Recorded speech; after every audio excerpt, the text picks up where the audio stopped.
මහා තථාගත බුදුරජාණන් වහන්සේගේ කාරුණික නිත් සංගලට අනේ මේ දිවයින පෙනුණා. බුදුරජාණන් වහන්සේ දුටුවා ලක්දිරණේදා මහා යක්ෂ සමාගම.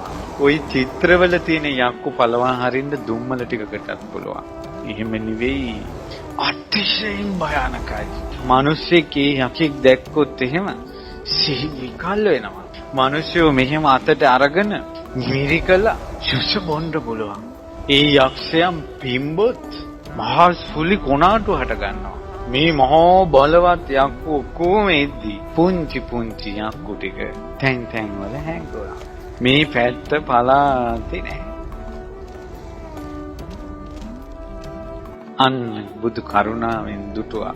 එදා හවස් කාලේ සියලු දෙනා එකතු වෙච්ච වෙලාවේ භාග්‍යවතුන් වහන්සේ ඉස්ලාම වැස්සක් එන්නේරියා. මහා වරුසාවක්, හද්දා වරුසාවක්. කොහෙන් එනවදෝ සිතාගත නොහැකි වරුසාවක්. තැන් තැන් වලින් මහා ජලය ගලාගෙන යන වරුසාවක්. ඒත් වටපිට බැලුවා. ඒත් ඇති ගන්න හැමෝම. හැබැයි ඒ ඇත්තන්ට තිබ්බා යමක්. ඒ තමයි මේ වරුසා මේ අහසේ වලාකුළු කටින් පිඹලා යවන්න පුළුවන් ඒ යක්කොන්ට. උන්ට පිඹින්න වලාකුළක් පේන්නේ නැහැ. ඒත් වැස්ස වහිනවා. ඊට පස්සේ බුදුරජාණන් වහන්සේ 이르දියක් කළා කියන නවවිධ වර්ෂාව. නවවිධ වර්ෂාව කියලා කියන්නේ ගල් වර්ෂා. අහසින් ගල් එනවා මේ හිස ළඟින් යනවා, වැදෙන්නේ නැහැ. හිස ළඟින් යනවා. ඊතල වර්ෂා. මේ එනවා. ඒකට එහෙට මෙහෙට වැද්දෙනවා බයට. හැබැයි වදින්නේ නැහැ, හිස ළඟින් යනවා. පුදුම වෙහෙසක් දරුවා කියනවා. හති දාගෙන ඇස් ලොකු වුණා, තෙටි ගත්තා.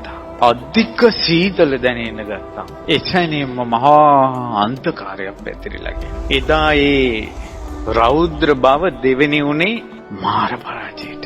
ඊට පස්සේ බුදුරජාණන් වහන්සේ අර අන්ධකාරය අතරේ ආකාශයේ එළිය පැතිරිලා ගියා. සඳක් පෑවුවා වගේ, ඊරමලක් පෑවුවා වගේ. එකන එළිය තියෙනවා. මේ අඳුරුයි. ඊටසර යක්ෂයන්ට ආයුධයක් අතින් ගන්න හයියක් නැහැ. ඒවා වැටිලා දැම්මා. යුද්ධයකට යන්න කතාවක් නැහැ, වැටිලා. එකම සරණක් පිහිටක් හොයනවා. ඕන් සීලු දෙනාගේම අපේක්ෂා භංගත්වයට පත්ලා තිබ්බ අද ඉවරයි කියලා. උපන් තෙකට අවුරුදු කෝටි ගණන් ආයුෂ ඇති යක්ෂයන්ට කාශ්‍යප බුදුරජාණන් වහන්සේගේ පටන් මේ යුගයේ දක්වා මේ ඝනකඩ බොල් මහ පොළොව යොදුන් ගානක් ඉස්සෙනකල් එවැනි දෙයක් නම් ඕනේ. ඒ මහා භයානක දේ ඉදිරියේ අර ආලෝකයේ දිස බැලුවා. ඒ තුලින් රන්වන් රුවක් පේනවා. කිව්වා යක්ෂය.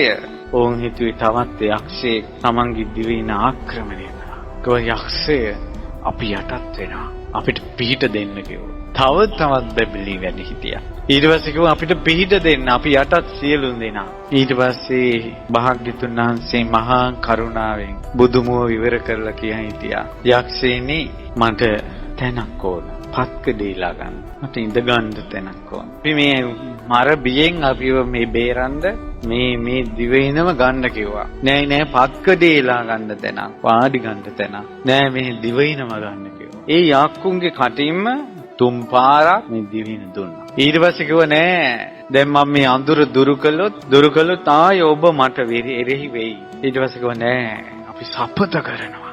අපි සපත කරනවා ස්වාමීනි. අපිට යන්න දෙන්න.